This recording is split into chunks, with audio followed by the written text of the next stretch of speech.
नमस्कार, yes news महाराष्ट्रमध्ये आपल्या सर्वांचे स्वागत.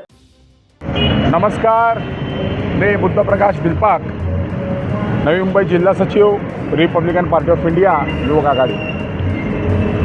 आज या व्हिडिओच्या माध्यमातून आपल्यासमोर येत आहे.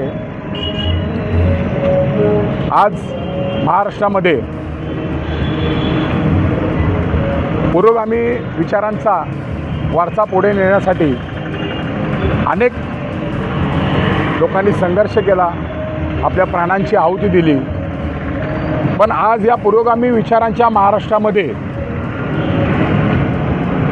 ज्या महाराष्ट्रामध्ये अन्याय अत्याचाराविरोधात बंड पुकारण्याचं एक धैर्य आहे, एक साहस आहे, कुठल्याही जाती धर्माच्या मुलीवर किंवा कुटुंबावर अन्याय होऊ नये म्हणून हा पेटून उठणाऱ्या महाराष्ट्रामध्ये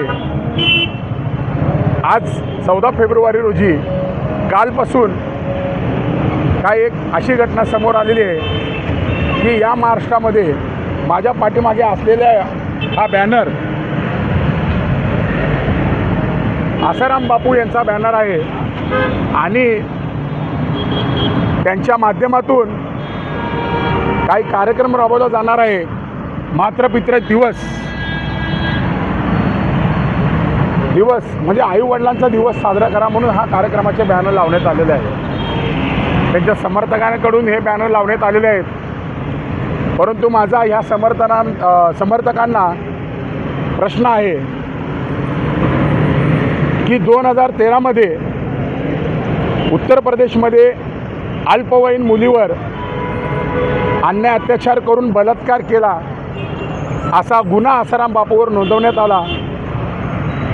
त्याच्यानंतर अहमदाबादमध्ये त्यांचे महिला साध्विक 2 बहिणींवर अत्याचार केला म्हणून गुन्हा नोंदवण्यात आला आणि या दोन्ही गुन्ह्यामध्ये त्यांना दोषी ठरवण्यात आलं आणि त्यांना जन्मठेपेची शिक्षा देण्यात आली. ही शिक्षा जन्मठेपेची असताना त्यांनी काही दिवसापूर्वी या फेब्रुवारी महिन्यामध्ये स्वतःच्या आजार उपचारासाठी पेरोलवर जामीन मागितला आणि त्यांच्या उपचारासाठी उच्च न्यायालयाने तो जामीन मंजूर केलेला आहे. ह्या जामीन मंजूर केल्यामुळं आज त्यांच्या समर्थकाकडून हे बॅनर लावण्यात येत आहे. ह्या बॅनर लावण्यामागे मूळ उद्देश काय आहे की तुम्ही ज्या मुलींवर अन्याय अत्याचार झाला त्यांच्या आईवडिलांच्या भावना दुखावल्या नाहीत का? आज त्यांच्यावरती जो अन्याय झाला त्यांच्या बाजूने कोण बोलणार? आज त्यांच्या समर्थकांनी हे संपूर्ण महाराष्ट्रात बॅनर लावलेले आहेत. पण मी बुद्धप्रकाश दिलपाक व माझे कार्यकर्ते नवी मुंबईच्या वतीनं या बॅनरचा मी जाहीर निषेध करतो. कारण जे मुली आणि एक अल्पवयीन मुली त्यांच्यावर अत्याचार करणारा हा नराधम बलात्कारी माणूस, याचं मी कुठंही समर्थन करणार नाही आणि हा महाराष्ट्र देखील या गोष्टीचं समर्थन करणार नाही. मी ही अपेक्षा करतो जर अशा गोष्टी जर समर्थन झालं तर येणाऱ्या काळात महाराष्ट्रामधून पुरोगामी विचार हे संपतील आणि अशा लोकांचं विद्रुपीकरण होईल आणि अशा लोकांचं राज्य येईल.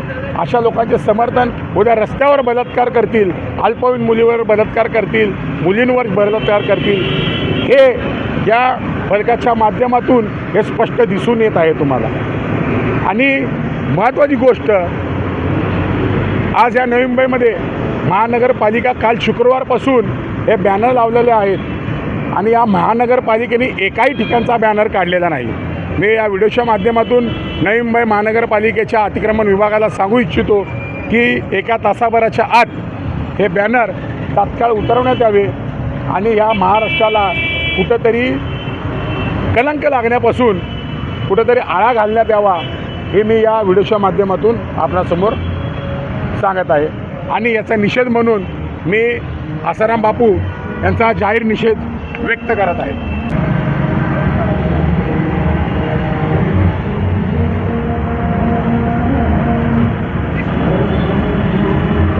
शाही बिलकुल मी ह्या आसाराम बापूचा जाहीर निषेध करत आहे आणि या पुरोगामी विचारांसाठी आम्ही आमच्या प्राणाची आहुती देखील द्यायला तयार आहोत. आम्ही कुठेही मरणाला घाबरणारे लोक नाहीत.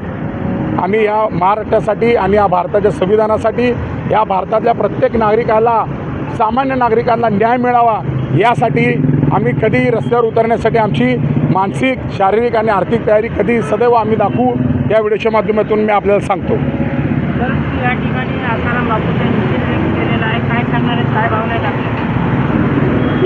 निषेध नोंदवणं खूप गरजेचं आहे. जर असाच बॅनर जर आजच्या परिस्थितीमध्ये राहिला तर उद्या महाराष्ट्रामध्ये याच बलात्कारी माणसाला साधू संत म्हणून घोषित करून त्यांचे पुतळे उभारले जातील किंवा त्यांच्या कुठल्या तरी रस्त्याला त्यांचं नाव दिलं जाईल आणि त्यांचे वाढदिवस मोठ्या प्रमाणात साजरे होतील आणि त्यांच्या वाढदिवसानिमित्त जयंती साजरी होईल किंवा त्यांच्या मेल्यानंतर त्यांची पुण्यतिथी साजरी होईल. या सगळ्या गोष्टींना कुठेतरी आळा बसावा म्हणून मी हे कृत्य करत आहे. निषेध नोंदवण्याचं मेन मुख्य कारण काय? आपण जो आज निषेध नोंदवत आहे त्याचं मुख्य कारण काय?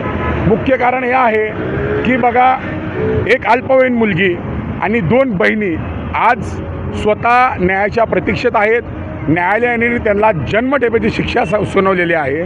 या शिक्षेमध्ये त्यांनी स्वतः पेरोलवर म्हणजे वैद्यकीय उपचारासाठी जामीन करून घेतला आहे आणि त्या जामीन रद्द व्हावा म्हणून या दोन्ही कुटुंबाच्या पीडितांनी त्या ठिकाणी आपली हरकत नोंदवली आहे आणि हा जामीन रद्द व्हावा यासाठी देखील त्यांनी याचिका केलेली आहे. आज त्या पीडित महिलांच्या कुटुंबाच्या बाजूने आम्ही आज उभे आहोत.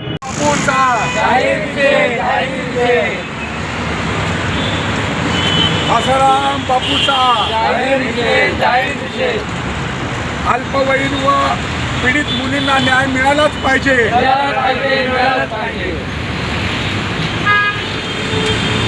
तुमची साथ आमची.